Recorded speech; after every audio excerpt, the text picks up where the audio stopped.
20% बढ़ाते हैं तो कितना हो जाता है? 120। कैसे किए 120?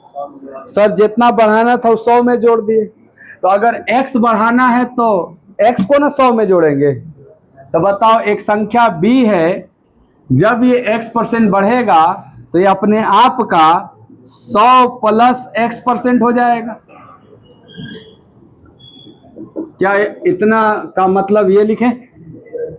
और a को x% घटाने पर, तो जब a है एक संख्या, इसको x% घटाइएगा तो ये अपने आप का 100 माइनस x% बन जाएगा। तो जब बढ़ाने पे परिणाम प्राप्त हुआ और जो इसको घटाने पे परिणाम हुआ, क्या वो परिणाम समान रखना है? समान मतलब बराबर रखना है। ऐसे कर देना। अब मान डाल दो। ए का मान कितना दिया है? 90। क्या ए की जगह 90 रखेंगे? बी का मान 80 रखेंगे। यहां 100 प्लस x है और यहां 100 माइनस x है। परसेंट दोनों तरफ है, नहीं कट जाएगा। इस परसेंट से परसेंट कट नहीं जाएगा। सॉल्व कर लेते हैं।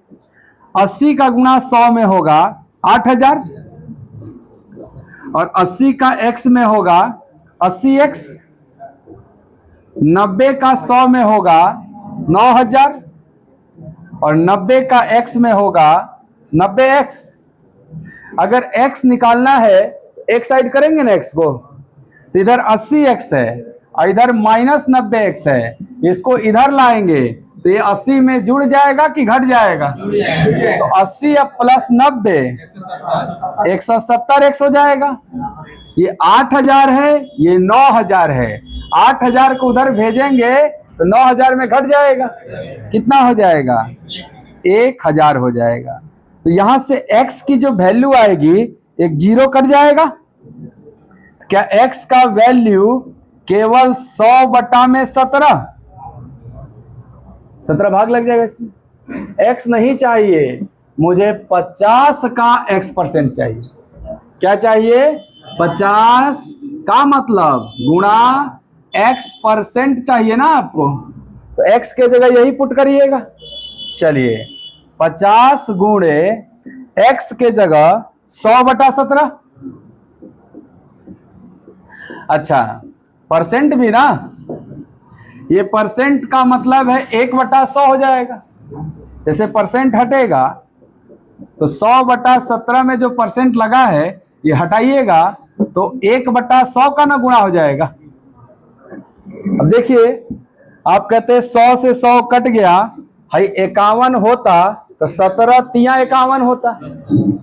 51 रहता तो 3 बार में कट जाता। 51 नहीं है, उससे तन्नी सा कम है 50, तो 3 बार में नहीं जाएगा, उससे तन्नी सा कम बार में जाएगा। तो 3 से थोड़ा कम आंसर होना चाहिए। 3 से थोड़ा कम तो सर एक को ऑप्शन दिया है 2.94। आंसर कर दीजिए भी ऑप्शन। नहीं हो जाएगा?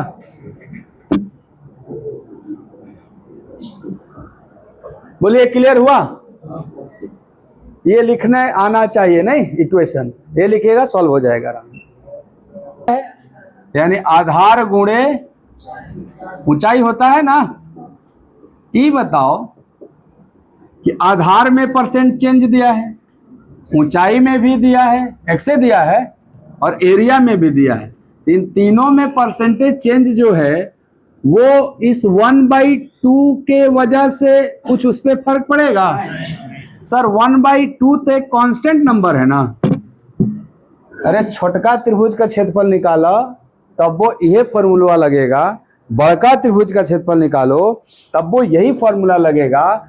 तो त्रिभुज का क्षेत्रफल बड़ा होगा कि छोटा होगा, अधिक होगा कि कम होगा, वो उनके बेस और हाइट पे ना डिपेंड करता है कि 1/2 पे डिपेंड करता है, बेस और हाइट। तो मैं बोला था जब भी परसेंटेज चेंज का सवाल आएगा तो फॉर्मूला में जो कांस्टेंट पार्ट है आप इसको छोड़ देना, इससे कोई मतलब, क्योंकि आपको रियल एरिया थोड़े निकालना है, एरिया में चेंज निकालना होता है। सिंपल बताओ, एरिया में कितने परसेंट का चेंज हुआ है? सर 16% कमी हुआ है। तो अगर एरिया 16% कम हो जाएगा तो क्या परसेंट हो जाएगा? या कोई भी चीज में अगर 16% कमी कर दिया जाए तो क्या परसेंट हो जाएगा? 84%। लिख देना एरिया के जगह 84% बराबर। अब आधार लेंगे ना, सिर्फ आधार यानी बेस में कितने परसेंट का चेंज है? 40% वृद्धि हुआ है। तो कोई भी चीज अगर 40% बढ़ेगा तो क्या परसेंट हो जाएगा? 140। तो हम बेस के जगह क्या लिखेंगे? 140। एंड ऊंचाई को छोड़ दो। अरे इसमें तो x% चेंज दिया हुआ है और x का ही मान निकालना है, उसको छोड़ दो ऐसे। जरा यहां से अगर ऊंचाई बराबर देखा जाए, आप कहोगे सर ये परसेंट से परसेंट हट जाएगा आपका, तो क्या ऊंचाई बराबर 84/140 आएगा? ऐसे गुणा में तो भागने लग जाएगा। इधर आके थोड़ा सॉल्व करो। 14 6 के 3/5 हो, 28 3 84, 28 गुणे 5 कट जाएगा। 28 से क बार में? 3 बार। 28 से क बार में? आ गया ऐसा। तो ऊंचाई का फ्रैक्शन तुमको क्या दिखा? सर ऊंचाई का फ्रैक्शन दिखा 3/5। अगर कोई चीज फ्रैक्शन में लिखा है उसका मतलब क्या है? हाँ गुड। आपको ऊंचाई का फ्रैक्शनल वैल्यू अगर 3/5 है, इसका मतलब जो बेस है वो पहले की ऊंचाई है और जो ऊपर लिखा हुआ है ये अब की ऊंचाई है, वर्तमान में ऊंचाई है ये आपकी। तो बताओ पहले हाइट कितना यूनिट, अब हाइट कितना यूनिट? तो हाइट में क्या हुआ? 2 यूनिट कमी हुआ। तो आप बोलोगे हाइट में सर 2 यूनिट की कमी हुआ, कितने हाइट पर से? ये जो 2 यूनिट की आपको कमी दिख रहा है ये 2 से कम 5 से कमी दिख रहा है ना आपको, तो बेस क्या हो गया? 5। यानी आप कह सकते हो कि हाइट में 2/5 की कमी हुई। लेकिन ये तो फ्रैक्शन है ना, हमें आंसर किस में चाहिए? परसेंटेज में दिया है, तो गुणे 100। 2/5 गुणे 100 बराबर 40%। क्वेश्चन में ऊंचाई में क परसेंट की कमी थी? x% की। और हमारे सॉल्यूशन में ऊंचाई में क परसेंट का कमी आया, तो x का मान क्या होना चाहिए? तो क्या ये लगा देंगे सी ऑप्शन? 40% रहा होगा कमी। एक्चुअल में x की वैल्यू 40 होगी, बट x% की कमी आई, अर्थात बोल सकते हैं 40% की कमी आई। आंसर हो गया 40%। आया है क्या समझ में? करवाया नहीं था ऐसा सवाल भाई। करे 2 अंकों की संख्या में इकाई स्थान का अंक दहाई स्थान के अंक के वर्ग के बराबर है। कितने अंकों की संख्या की बात हुई है? 2 अंकों की। जैसे आपने पढ़ा कि सर ये सवाल तो 2 अंकों की संख्या में इकाई और दहाई से लिया हुआ है, तो बताओ 2 अंकों की जो संख्या होती है वो कहां से कहां तक होती है? आपके दिमाग में तुरंत आना चाहिए कि सर अगर 2 अंकों की संख्या का बात हुआ है, इसका मतलब वो संख्या 10 से लेके 99 तक का ही कोई होगा। रेंज पता चल गया इस सवाल का। ये जो सवाल बना है वो 10 से 99 के बीच में कोई नंबर लेके बनाया गया होगा। अच्छा वो नंबर कैसा है? सर उसका इकाई अंक दहाई के वर्ग के बराबर है। ध्यान से सुन लो मेरे भाई, लिखूंगा कुछ नहीं, टिक करूंगा सीधे आंसर और कहोगे इका हो गई। इसे मैं आपसे पूछ रहा हूं, जैसे आपने पढ़ा 2 अंकों की संख्या, दिमाग में क्या चलेगा? सर 10 से लेकर 99 तक का ही कोई बात हो रहा है। आगे लिखा है इकाई स्थान का अंक दहाई स्थान के अंक के वर्ग के बराबर है। एक बात बताना, इकाई स्थान दहाई स्थान समझते हो? जैसे मान लो 2 अंकों की संख्या है, वो ए बी है, इसमें 2 अंक लिया हमने, इसमें इकाई अंक पे कौन है? इधर वाला को इकाई अंक कहते हैं और इधर वाले को दहाई। ऐसी ना गिनते, इकाई दहाई सैकड़ा, इधर आते तो सैकड़ा होता। तो ऐसा होना चाहिए कि इकाई स्थान का अंक यानी बी के जगह पर दहाई स्थान के अंक के वर्ग के बराबर हो, यानी एक के स्थान पे जो अंक होगा इसका वर्ग करने पे आना चाहिए बी का मान। बोलो आपको कि सर संख्याएं कहां से था? 10 से लेके 99 के बीच में सोचना है। क्या एक पॉसिबिलिटी आप 2 और 4 सोच रहे हो? सर यहां 2 रहेगा तो 2 का स्क्वायर 4। सर यहाँ 3 रहेगा तो 3 का स्क्वायर, क्या इसके अलावा कोई और पॉसिबल है? नहीं सर। सर अगर यहाँ 4 ले लोगे तो 4 का स्क्वायर 16 हो जाएगा, वो तो 3 अंक में चल जाएगा। सर यहाँ 1 ले लेते तो 1 का स्क्वायर 1 होगा, वो तो 11 बन जाएगा, और 11 को पलटने पे भी तो 11 ही रह जाता है। जबकि आगे जानकारी दिया है ना कि अंकों को परस्पर बदलने पर ओरिजिनल नंबर और ये जो नया नंबर बना उसके बीच का अंतर क्या होना चाहिए? 54। यानी वो बदलने पे नंबर चेंज होगा तभी ना उसके बीच अंतर कुछ बनेगा। क्या इतना का मतलब यहां तक, जैसे यहां तक आप पढ़े तो क्या इतने में केवल 2 ही नंबर आपको दिखाई दे रहा है? कौन कौन? 24। या तो सर 24 हो सकता है या 39 हो सकता है। 2 का स्क्वायर 4 है यहाँ पे और 3 का स्क्वायर 9 है। इन दोनों में तो वही ना होगा जो आगे की बात को सेटिस्फाइड करवाए। आगे की बात क्या है? अंकों को परस्पर बदलने पर बनी संख्या। जैसे मान लो आपने ये नंबर ले लिया तो ये नंबर 24 है, इसके अंकों को बदलोगे क्या ये 42 बना देगा?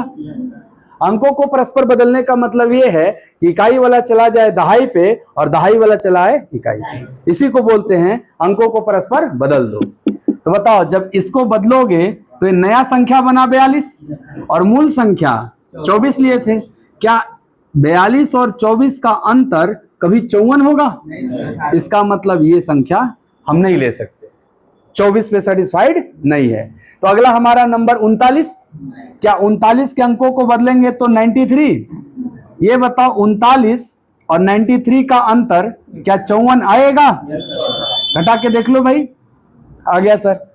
तो क्या इस क्वेश्चन का जो डेटा 54 है अंतर, उसको सेटिस्फाइड करने के लिए हमें कौन सा नंबर लेना पड़ा? 39। तो कोई पूछेगा कि इस ओरिजिनल 2 डिजिट नंबर का वैल्यू कितना है तो 39 बोलोगे ना, लेकिन ओरिजिनल नंबर नहीं पूछा है, मूल नंबर नहीं पूछा है, उसका 40% पूछा है। तो 39 का ना 40%, किसी भी नंबर का 10%, एक अंक पहले डेसिमल हो जाता है, सीधे 4 का गुणा कर दो, 4 नमा और 4 3 12 3 15 16 6, यही है ना? लिखना है क्या 10x + y 10y + x? नहीं सर, रुकुल तो मैथमेटिक्स है, इजीली करो, वो तो पढ़ाएंगे ही, नंबर से पढ़ाया। लेकिन ये करने का अधिकार पता है कब है? रेशियो जो निकाल दिए सही गलत में, जब संख्या में गुणा या भाग किया जाएगा तब।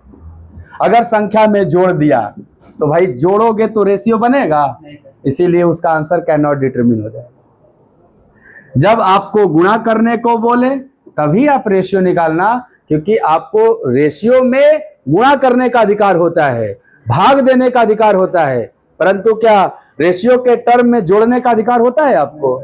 इसीलिए वो नहीं निकलेगा। अगला सवाल यही ना है, जोड़ दिया जाए तो उसका आंसर होगा कैन नॉट डिटरमिन। क्या आंसर होगा?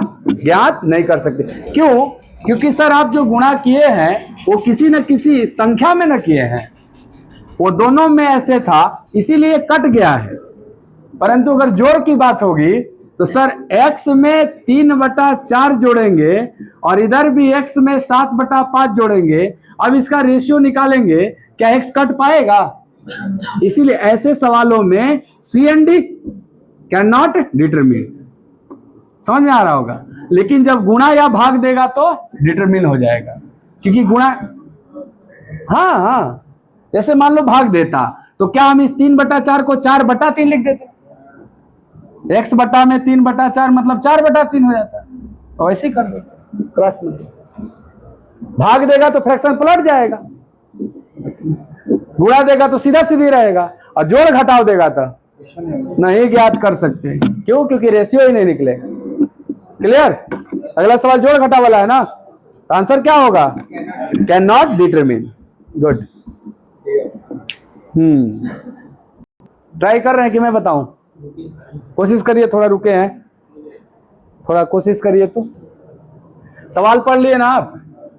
एक अपनी वस्तु को बी की तुलना में 18.75% सस्ता बेचता है और सी की तुलना में 25% महंगा बेचता है। कौन? ए ही। यानी ए का दोनों से कंपैरिजन हुआ है, पहले बी से और फिर सी से। बी की तुलना में सस्ता बेचता है और सी की तुलना में महंगा। प्रश्न भी देख लो, कह रहा है सी की वस्तु बी की तुलना में कितना % कम है। क्वेश्चन बी और सी के बीच में है, किसका तुलना किससे हुआ है क्वेश्चन में पूछ रहा है। जो सी की वस्तु की लागत बी की तुलना में कितना कम है, यानी बी से कंपैरिजन करना है ना सी के लिए। ध्यान से समझो, 3 लोग हैं ए बी सी। फाइनली जो आंसर करना है वो ये करना है कि सी की वस्तु की लागत यानी यहां पर बी की तुलना में कितना कम है। बोलो ये पता करना है ना। क्वेश्चन भी देख लो, वो तो बाद में अरेंज करेंगे कौन वैल्यू कितना होगा। पहले ये देख लो, क्या हमें ये बताना है सी बी से कितना कम है, यही ना बताना है। अच्छा, परसेंटेज में कमी बताना हो या परसेंटेज में वृद्धि बताना हो तो अगर ये वैल्यू 100 रहेगा तो जल्दी ना बता देंगे हो। बी से तुलना करके ना सी को बताना है। तो अगर बी को 100 माने, अब मान लो कुछ आ गया 90 80 कुछ आ गया, डायरेक्ट नहीं कहेंगे 10% कम 20% कम। बोलो, तो जिससे तुलना हुआ है उसी को 100 मानना हमारे लिए ठीक होगा। मानने को तो हम इसको भी मान सकते हैं, इसको भी मान सकते हैं, इसको भी मान सकते हैं, उसके बाद डेटा अरेंज करेंगे हम। लेकिन जो प्रश्न पूछा है उसमें सी के बारे में किससे तुलना करके पूछा है, बी से। तो जब बी से तुलना किया तो हम बी को अगर 100 मान ले और यहां कुछ आएगा, सीधे हमारा आंसर दिखेगा कि नहीं दिखेगा। मान लो यहां 65 आ गया, नहीं बोलोगे सीधे 35% कम। मेरी बात समझ पा रहे हैं आप। यहां हमें 100 मानना किसको ठीक रहेगा, बी को। मानने को हम तीनों में से किसी को भी मान सकते हैं, राइट। अब सवाल पढ़ते हैं। ए अपनी वस्तु को बी की तुलना में 18.75 कम है, सस्ता है, तो इससे यह -18.75% है। 100 माने हैं इसको, तो डायरेक्ट इसका 18.75 निकालेंगे तो इतने ना आएगा 18.75, घट जाएगा डायरेक्ट। 100 में 18.75 गया 81.25। क्या ये ए का मान होगा? अब ध्यान से देखना, और सी की तुलना में 25% मांगा है। कौन? ए। एक बात बताओ, सी की तुलना में ए 25% महंगा है। अगर सी की तुलना में ए महंगा है तो क्या ए की तुलना में सी सस्ता होगा? अगर ए सी से ज्यादा है तो क्या सी ए से कम होगा? कितना ही ज्यादा था? 1/4। तो कितना ही कम होगा? 1/5। नहीं, ये पेयर काम करता है कि अगर एक कैंडिडेट दूसरे से 1/4 ज्यादा है तो दूसरा उससे 1/5 कम होगा। इसी का ना 1/5 कम होगा। तो 81.25 का 1/5 कम करना है तो डायरेक्ट कम करिएगा कि 1/5 निकाल के कम करिएगा? निकाल लीजिए। तो 81.25 का 1/5 पहले निकाल लीजिए। 5 से 16.25, यानी सर ये 16.25 घट जाएगा। कम करना है ना तो घटा दीजिए। 81.25 में 16.25 घटा दीजिए साहब, कम करना है तो 65 केवल, यानी सर सी क्या होना चाहिए? 65। देखोगे ना तो 1/4 बढ़ाने पे ही आ जाएगा। तो हो गया, तीनों मिल गया। ए भी मिल गया, बी भी मान ही लिए थे, सी मिल गया। क्वेश्चन था ये जो सी है वो बी से कितना कम है? कितना कम दिख रहा है? अच्छा, ये 35 के कमी कितना पे? 100 पे जो कमी होता है उस परसेंटेज ना होता है, इसीलिए आंसर क्या होगा? 35। समझ में आया क्या? समझ गए? वाह क्या बात। तू समझला कि नहीं? गिड़बिड़ गिड़बिड़ गिड़बिड़ गिड़बिड़ करत रह जवान जाए दो, कुल बात के बात था। तू ई समझला कि नहीं? कहाँ दिक्कत भइल बताओ? कर रेशियो से भी आई, लेकिन हम जो बतेने वो बुझाइल कि नहीं, रेशियो से ज्यादा अच्छा ये तरीका है। और अभी रेशियो पढ़ाए भी नहीं आपको, तो काहे लिए झूठ मूठ का रेशियो पे लोड ले रहे हैं?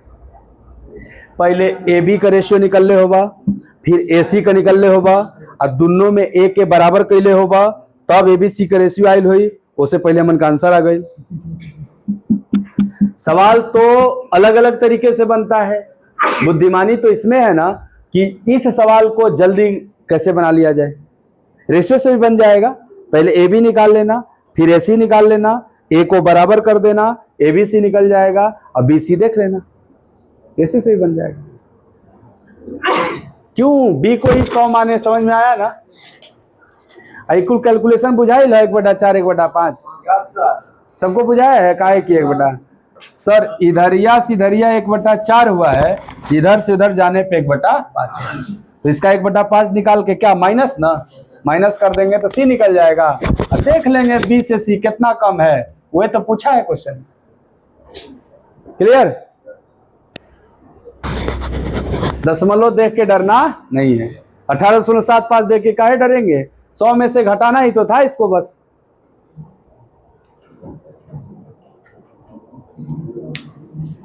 खूब बढ़िया, आगे बोलिए कौन सा सवाल। 22 के बाद 23।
क्या आंसर है इसका।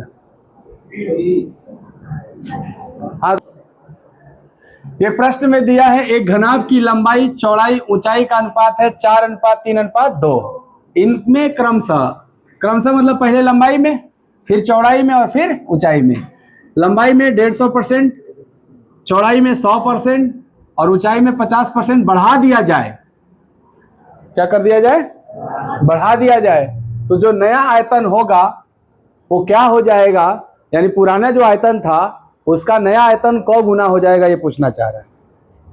पुराना आयतन कुछ होगा ना, ये पूछ रहा है जब उसका लंबाई चौड़ाई ऊंचाई सब बढ़ा दीजिएगा तो क्या आयतन भी बढ़ जाएगा। तो जो बढ़ जाएगा वो पुराने आयतन का कौ गुना हो जाएगा, ये पूछ रहा है। सवाल समझ में आ गया होगा। अगर सवाल समझ में आ गया तो आप डायरेक्ट पता करना है, सुनना लंबाई में कितने % की वृद्धि हुई। क्या ये 250% हो चुका है। किसी संख्या में 150% का वृद्धि करिएगा तो कौ % हो जाएगा, हमेशा 100 जुड़ जाता है ना। 50% वृद्धि करिएगा तो 150 हो जाएगा, 100% वृद्धि करिएगा तो 200, हमेशा 100 ऐड हो जाता है। लंबाई हो गया कितना, 250। क्या ये नए घनाभ का लंबाई है। अच्छा, नयका घनाभ का चौड़ाई 200% हो जाएगा, 100% बढ़ा है ना, और नए वाले घनाभ का ऊंचाई 50% बढ़ेगा तो क्या 150% हो जाएगा।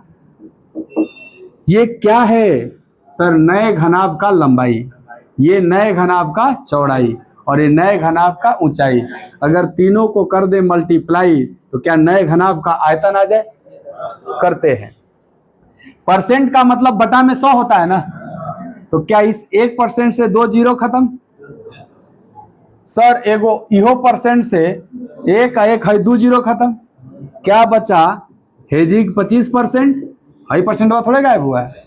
यहां 2 और यहां 15, गुणा करो बाबू, आप कहोगे 15 दूनी 30 और 25 तिया 75। क्या ये 750% बना? परसेंट हटाओ 7.5। कहोगे नयका आयतन प्रतिशत में 750%, लेकिन गुना में परसेंट हटेगा तो फ्रैक्शन बनेगा, फ्रैक्शन को ही गुना कहा जाता है। कितना आ गया नया आयतन? 7.5 गुना किसका? पुराने वाले का। नहीं लगा देंगे। अब आप कहेंगे सर जी हॉई काहे के तब दिले रहे? वो तुलना जब करोगे पुराने घनाभ के आयतन का नए घनाभ के आयतन से तुलना करोगे तो उसकी लंबाई चौड़ाई ऊंचाई इसमें भी तो है, तो नहीं रेशियो में कट जाएगा, इसलिए उसको छोड़ दिया हमने।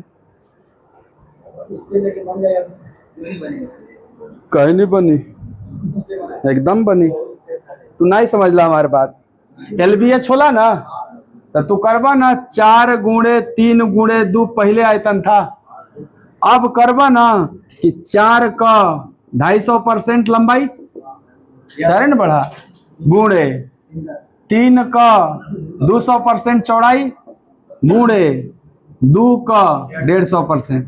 रेशियो निकालेंगे तो 4 3 2 4 3 2 नहीं कट जाएगा, यानी पहले 1 होगा तो है खाली 250 200 और 150 बचा होगा।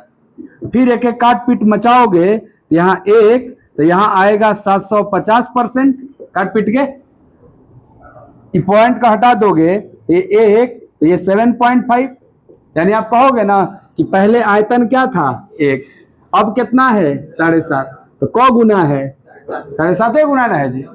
इसीलिए मैं बोला उसकी जरूरत नहीं है, ये लेके अपना समय बर्बाद करने की आवश्यकता नहीं है।